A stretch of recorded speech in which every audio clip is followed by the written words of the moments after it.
이번 주와 다음 주에는 부조와 선지자 4장의 내용을 가지고 설교하려고 합니다. 오늘은 먼저 성경 말씀 요한복음 3장 16절로 17절의 말씀을 읽어드리겠습니다. 하나님이 세상을 무척 사랑하셔서 하나밖에 없는 외아들마저 보내주셨으니 누구든지 그를 믿기만 하면 멸망하지 않고 영원한 생명을 얻는다. 하나님은 세상을 심판하시려고 아들을 보내신 것이 아니라 그를 통해서 세상을 구원하시려고 보내셨다. 1911년도에 루브르 박물관에서 레오나르도 다빈치의 그림 모나리자가 도난당한 사건이 있었다고 합니다. 2년 후에 그 그림을 되찾았다고 하는데요. 그 전보다 모나리자 그림을 되찾은 이후에 훨씬 많은 인파가 몰렸다라는 이야기를 들은 적이 있습니다. 소중함이란 이렇게 가지고 있을 때는 모르는 어떤 특권적인 감정이 아닐까, 그런 생각을 해봤습니다. 김사인의 시 하나 읽어드리겠습니다. 아무도 모른다라는 시인데요. 나의 옛 흙들은 어디로 갔을까? 땡볕 아래서도 촉촉하던 그 마당과 길들은 어디로 갔을까? 나의 옛 개울은 따갑게 익던 자갈들은 어디로 갔을까? 나의 옛 앞산은 밤이면 굴러다니던 도깨비 불들은 다 어디로 갔을까? 런닝구와 파자마 바람으로도 의젓하던 옛 동네 어른들은 어디로 갔을까? 누님들, 수국 같던 웃음 많던 나의 옛 누님들은 다 어디로 갔을까? 나의 옛 배고픔들은 어디로 갔을까? 설익은 가지의 그 비린내는 어디로 갔을까? 시름 많던 나의 옛 젊은 어머니는, 나의 옛 형님들은 그 단단한 장단지들은 다 어디로 사라졌을까? 나의 옛 비석치기와 구슬치기는, 등줄기를 내려치던 빗자루는, 나의 옛 아버지의 힘센 팔뚝은, 고소해하던 옆집 가시네는 어디로 갔을까? 나의 옛 무덤들은, 흰머리 할미꽃과 사금파리 살림들은 어디로 갔을까? 나의 옛 봄날 저녁은 어디로 갔을까? 키 큰 미루나무 아래 강아지 풀들은, 낮은 굴뚝과 노곤하던 저녁 연기는, 나의 옛 캄캄한 골방은 어디로 갔을까? 캄캄한 할아버지는, 캄캄한 기침 소리와 캄캄한 고리짝은 다 어디로 흩어졌을까? 나의 옛 나는 어디로 갔을까? 고무신 밖으로 발등이 새카맣던 어린 나는 어느 거리를 떠돌다 흩어졌을까? 추억이 아름답다라고 하는 건 어쩌면 잃어버렸기 때문일 거고요. 고향이 그리운 건 돌아갈 수 없기 때문일 겁니다. 잃어버리고 나서야 비로소 깨닫게 되는 인간이 가진 미련함의 잔향이겠죠. 그래서 그리움은 아름답기도 매우 쓸쓸한 말이기도 합니다. 왜냐하면 자기가 상실한 어떤 대상을 가리키는 경우가 많기 때문입니다. 저는 가끔 4살 때 돌아가셨다는 아버지의 사진을 꺼내서 보곤 합니다. 도대체 아무런 기억이 없어요. 전혀 기억이 없습니다. 그냥 저한테 성만 물려주고 돌아가신 그분의 그 사진이 왜 가끔 보고 싶은지 저는 이유를 잘 모르겠습니다. 언젠가 엄마한테 이런 얘기를 들었죠. 네 아버지가 너를 되게 좋아해가지고 초콜릿을 되게 많이 사줬다고. 되게 맛있게 먹었을 것 같아요. 얼마나 맛있습니까, 초콜릿이. 그 귀할 때인데. 근데 저는 전혀 기억이 없어요.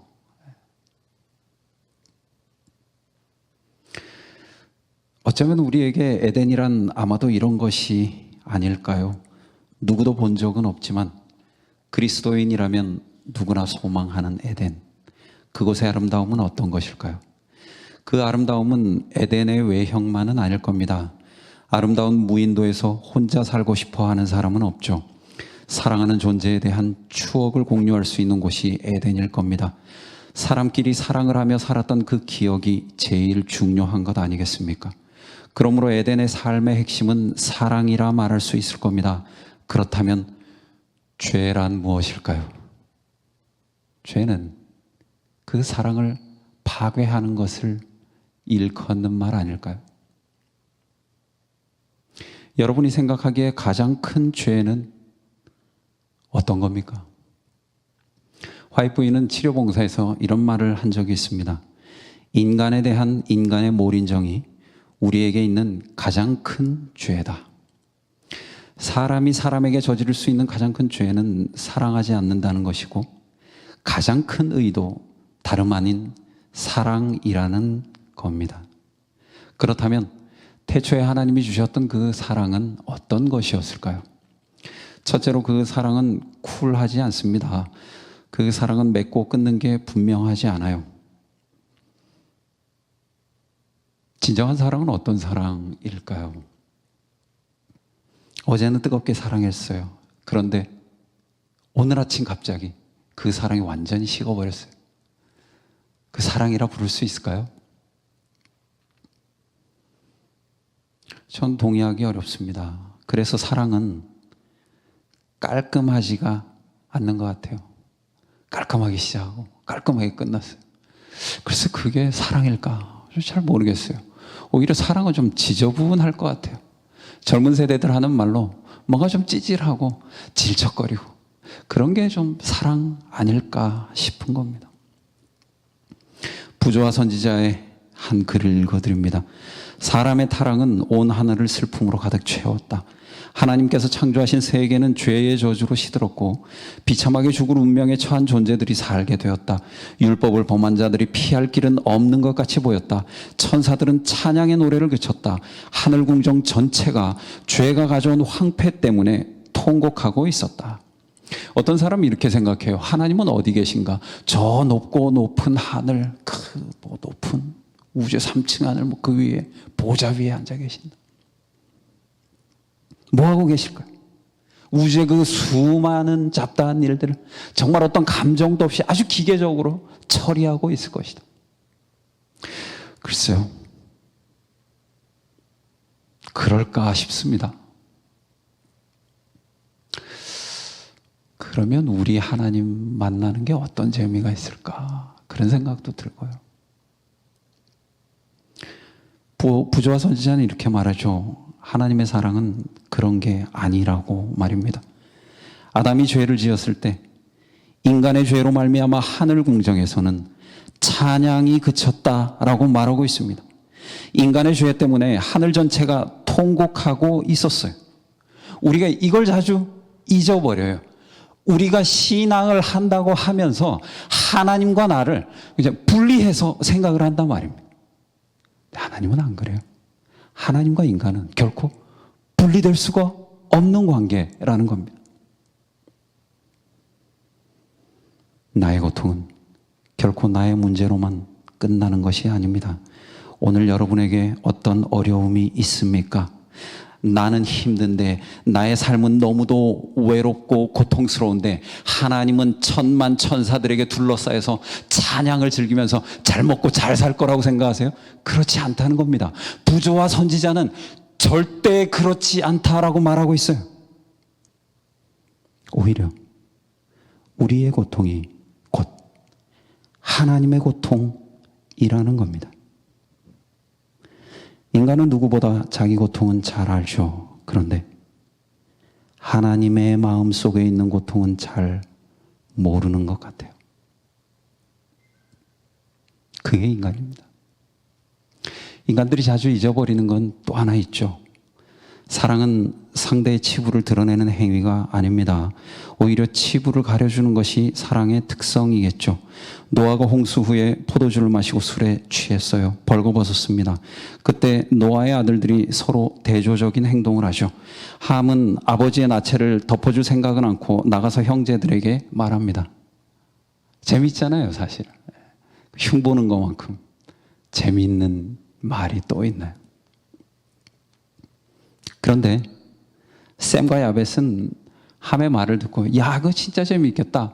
뭐 노아 홍수 때 막 가족들을 이끌고 막 수많은 그 피조물들 이끌어가면서 뭐 방주를 짓고, 그런 카리스마 넘치던 아버지가 술 취해가지고 참 참 재미난 구경이 되겠네 하면서 나도 들어가 봐야지 이렇게 하지 않았다는 겁니다. 샘과 야벳은 옷을 가지고 뒷걸음질 쳐서 들어갔습니다. 그리고 아버지의 수치를 덮어줍니다. 나중에 술이 깨서 노아가 전후 사정을 알아차리고 이렇게 말하죠. 가나안은 저주를 받아 그 형제의 종들의 종이 되기를 원하노라. 이 구절을 현대인의 성경은 이렇게 번역하고 있습니다. 가나안은 저주를 받아 자기 형제들에게 가장 천한 종이 되리라. 표준 세번역은 가장 천한 종이 되어서 저의 형제들을 섬길 것이다. 이렇게 번역을 하고 있습니다. 천한 종과 고결한 주인의 삶이 그렇게 어려운 건 아닌 것 같습니다. 사람의 허물을 덮어줄 줄 모르면 천한 종이 된다는 겁니다. 여러분, 하나님이 왜 거룩한 분이실까요? 존재를 구성하고 있는 어떤 성분이 달라서일까요? 물론 그건 알 수 없죠, 우리가. 그러나 성경을 읽으면서 제가 하나님에게서 보는 거룩은 덮어주는 겁니다. 아담과 하와가 죄를 지었어요.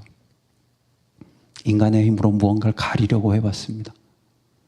근데 그게 별로 좋지 않았어요. 하나님이 가서 그들에게 옷을 해입히시잖아요. 야, 이걸로 가려라. 그래서 하나님을 거룩하다고 하는 겁니다. 인간의 수치를 가려주고 하나님은 십자가에서 자기 자신이 그 수치를 온전히 대신 당하는 겁니다. 그러므로 거룩하다라는 말은 넌 도대체 어떻게 되먹은 인간이길래 하고 사람을 심판하는 일이 아닙니다. 오히려 지적하는 것이야말로 세상에서 가장 쉬운 일이죠. 정말 어려운 것은 무엇일까요? 말없이 가서 우리 형제들의 수치를, 부끄러움을 가려주고 덮어주는 겁니다. 그게 참 어렵죠. 왜 어렵냐 하면 인간의 본성을 거스르는 일이기 때문에 그렇습니다. 그렇게 본성을 거스르는 행위를 성경은 거룩이라 말하고 있는 것이죠. 믿음의 선조들은 하나님처럼 다 그렇게 했습니다. 아브라함은 악한 도시 소돔을 구해달라고 중보기도를 했고 모세는 죄 많은 자기 백성을 위해 중보기도를 했습니다. 저는 그렇게 못할 것 같아요. 하나님, 소돔에서 의인이 10명이든 50명이든 그 사람들만 빼내주세요. 저 악한 도시 소돔은 전혀 관심도 없습니다. 이럴 것 같아요. 아니면 제가 모세라면 그럴 것 같아요. 아니, 하나님, 지금 이 녀석들이 하나님의 기적을 그렇게 많이 보고 축복을 그렇게 많이 받았는데 제가 시내산 잠깐 올라간 사이에 우상 숭배하고 있습니다. 얘네 안 되겠어요. 싹수가 정말로랍니다.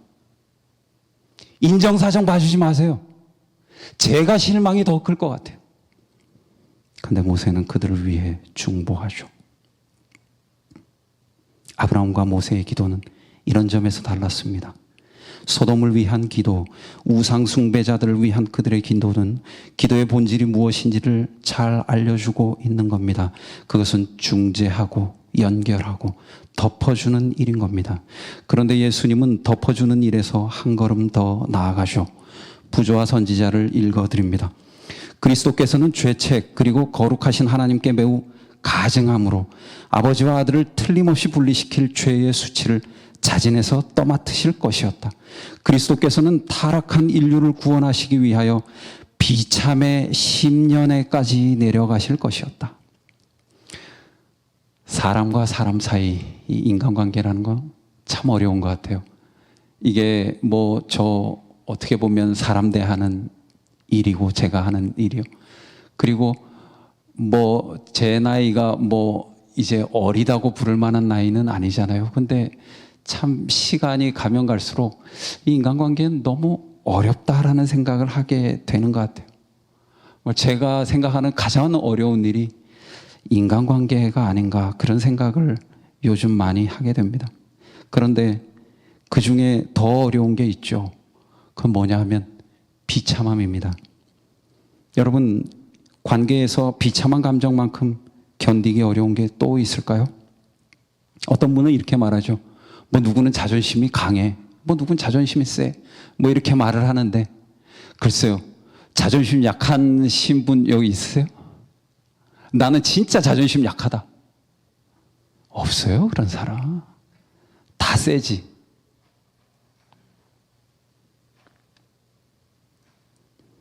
그래서 우리는 조금이라도 자존심의 상처를 입을 것 같으면 공격적으로 변하죠. 실은 그걸 무조건 비난하기도 어렵습니다. 왜냐하면 자기 살자고 그러는 거니까요. 방어 기제인 거죠. 내가 비참해지기 싫어가지고 그렇게 하는 겁니다. 그런데 예수님은요, 그런 방어 기제가 전혀 없었다는 겁니다. 죄의 수치를 자진해서 떠맡고 비참의 10년에까지 내려가는 것, 이것이야말로 우리가 회복해야 할 하나님의 형상 아니겠습니까? 예수님은 십자가를 지기 이전에 이미 천국에서 마음으로 십자가를 뼛속까지 경험하신 분입니다. 얼마나 두려웠겠어요. 자기 죄로 비참해지는 것도 견디기 어려워서 공격적으로 변하거나 자살하는 사람이 부지기수인데, 남이 지은 죄로 수치를 당하고 비참의 10년까지 내려가야 하는 그 고통 말입니다. 예수님이라고 자존심 없겠습니까?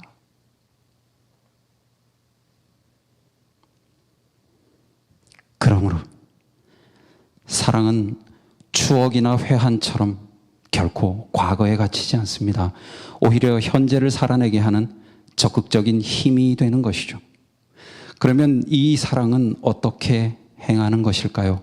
사랑은 선으로 악을 이깁니다. 그것이 하나님이 악을 처리하는 방식입니다.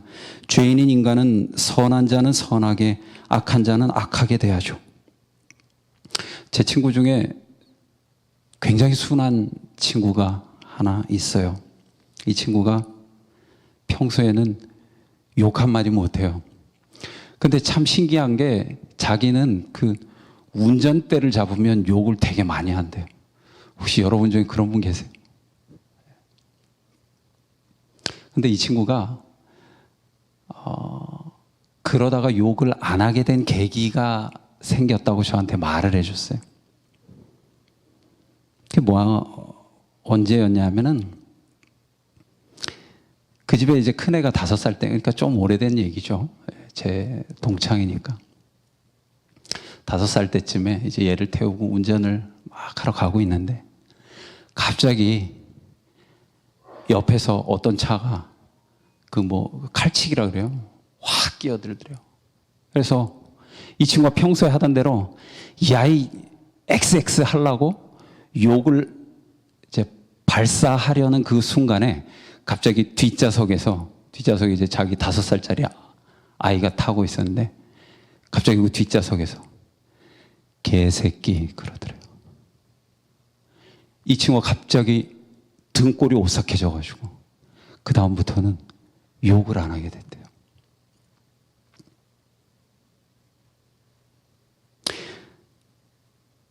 부조화 선지자의 내용을 하나 더 읽어드리겠습니다. 그리스도께서 십자가 위에서 숨을 거두시며 고통 중에 다 이루었다고 부르짖으실 때 승리의 함성이 온 하늘과 모든 세계에 울려 퍼졌다. 그렇게 오랫동안 이 세상에서 진행되어 오던 대쟁투의 승부가 그때 판가름 났다. 그분의 죽음은 아버지 하나님과 아들이 사람을 위하여 자기 부인과 희생의 정신을 발휘하실 만큼 충분한 사랑을 가지셨는지에 대한 의문을 풀어주었다.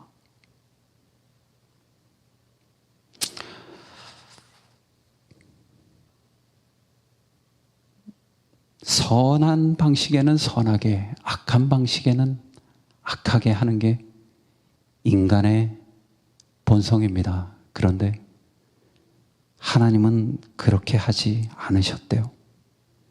이 선악의 대쟁투를 끝낸 건 다름 아닌 사랑이었습니다.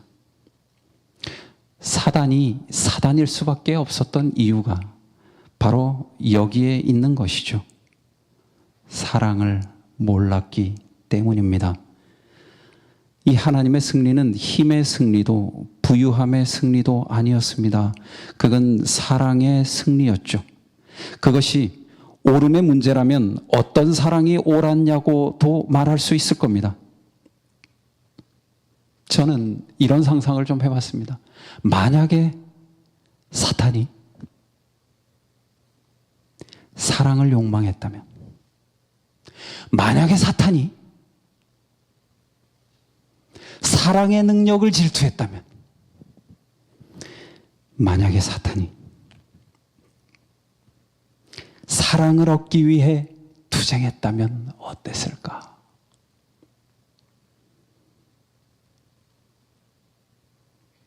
이렇게 생각을 해보니까 글쎄 이게 뭐 사탄만의 문제일까? 그런 생각이 드는 겁니다. 종종 삶을 돌이켜보면 다른 후회는 딱히 없습니다. 뭐 해보고 싶은 거 많이 해봤고 뭐 재미있게 나름대로 살았던 것 같아요. 그런데 제가 하는 가장 큰 후회는 그 순간 사랑을 선택하지 않았었다는 겁니다. 비스바와 심보르스카의 시를 읽으면서 그런 생각을 가끔 해요.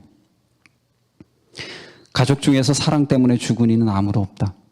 한때 일어난 일은 그저 그뿐, 신화로 남겨질 만한 건 아무것도 없다. 로미오는 결핵으로 사망했고 줄리엣은 디프테리아로 세상을 떠났다. 어떤 사람들은 늙어 빠진 노년이 될 때까지 오래오래 살아남았다. 눈물로 얼룩진 편지에 답장이 없다는 이유로 이승을 등진 사람은 아무도 없다.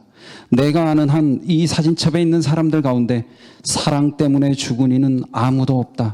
슬픔이 웃음이 되어 터져나올 때까지 하루하루 무심하게 세월은 흐르고 그렇게 위안을 얻은 그들은 결국 감기에 걸려 죽었다. 참된 신앙이란 어떤 것일까요? 참된 신앙이란 내가 언제 변절했고 어디서 비겁했고 무엇에서 타락했는지를 끊임없이 묻는 일이라고 할 수 있을 겁니다. 그건 결국 진실한 삶에 대한 성찰이 되겠죠.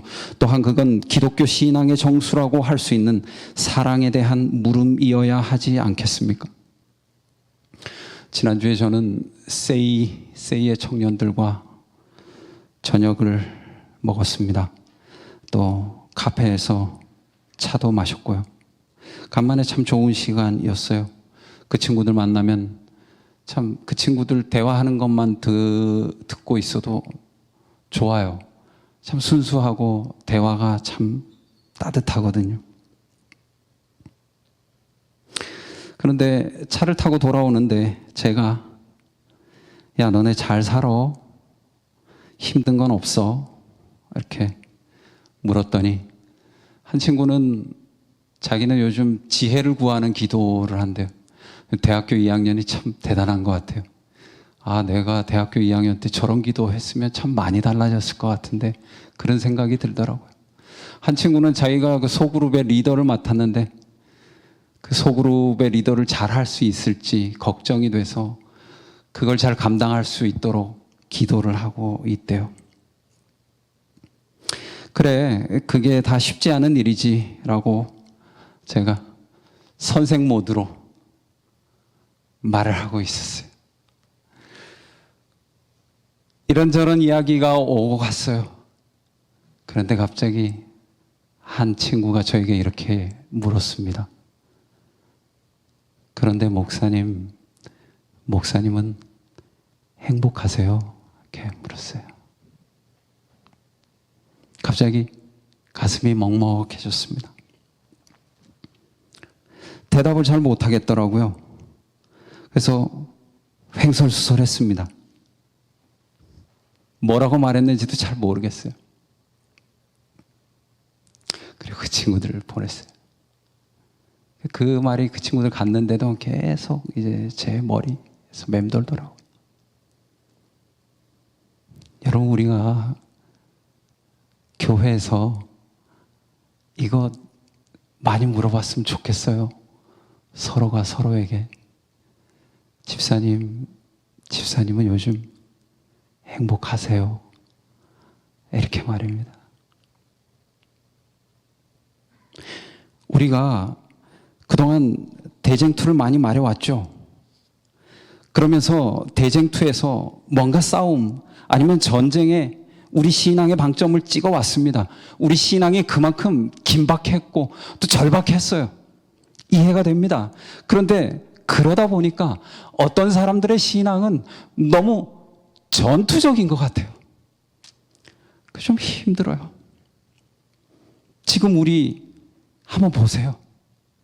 우리 주변도 한번 보시고, 목사인 저부터 뭐 딱히 그렇게 착해 보이진 않잖아요, 제가. 왜 그렇습니까? 전투적으로 신앙을 하다 보니까 구속의 경륜을 둘러싼 이 대쟁투가 왜 시작이 되었는지, 아니면 이 대쟁투가 정말 과연 무엇을 위한 대쟁투였는지를 어느새 우리가 잊고 있었단 말입니다. 그렇지 않습니까?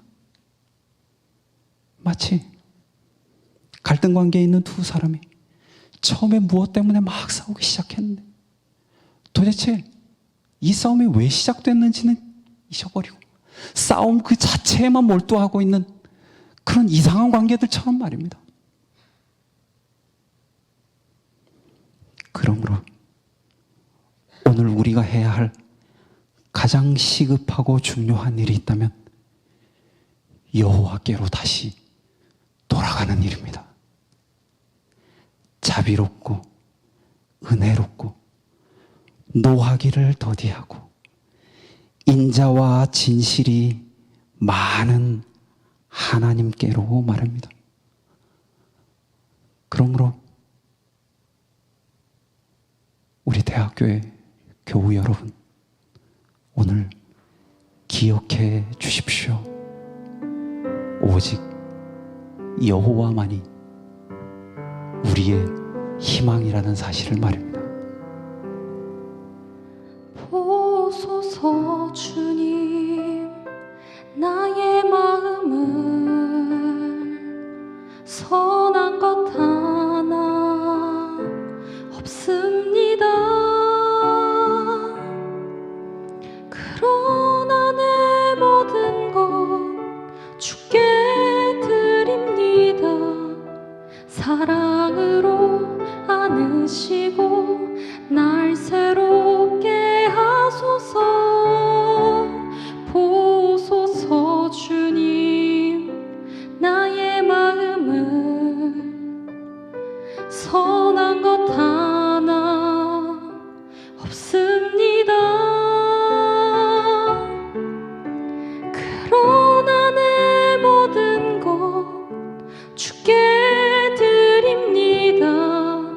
사랑으로 안으시고 날 새롭게 하소서.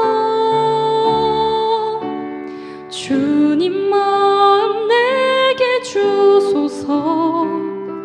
내 아버지 주님 마음 내게 주소서. 나를 향하신 주님의 뜻이 이루어지도록 주님 마음 내게 주소서.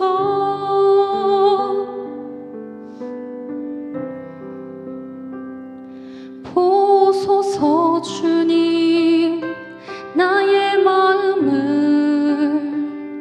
선한 것 하나 없습니다. 그러나 내 모든 것 주께 드립니다. 사랑으로 안으시고 날 새롭게 하소서. 주님 마음 내게 주소서. 내 아버지 주님 마음 내게 주소서. 나를 향하신 주님의 뜻이 이루어지도록 주님 마음 내게 주소서. 내게 사랑을 가르치소서. 당신의 마음으로 용서하게 하소서. 주의 성 채우사 주의 길 가게 하소서. 주님 당신 마음 주소서. 주의 성령 내게 채우사 주의 길 가게 하소서. 주님 당신 마음 주소서. 주님 마음 내게 주소서. 내 아버지 주님 마음 내게 주소서. 나를 향하신 주님의 뜻이 이루어지도록 주님 마음 내게 주소서. 주님 마음 내게 주소서. 내 아버지 주님 마음 내게 주소서. 나를 향하신 주님의 뜻이 이루어지도록 주님 마음 내게 주소서.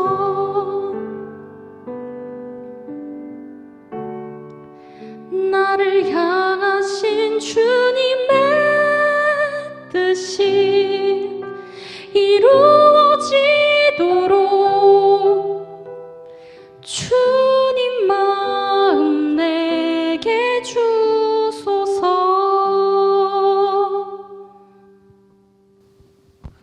하나님 아버지, 감사합니다. 저희들 연약함에도 불구하고 이렇게 사랑해 주시고, 또 이 좋은 안식일에 한 주간 동안 참으로 분주했던 우리의 마음에 안식을 선물로 주셔서 감사합니다. 이 좋은 안식일에 저희가 주의 사랑을 더욱 더 깊이 깨닫기를 원합니다. 우리 마음속에 있는 고통이, 또 우리 형제 자매 이웃들의 마음속에 있는 그 고통들이 하나님의 사랑으로 인하여 좀 더 나아지고 화평이 임할 수 있도록 도와주십시오.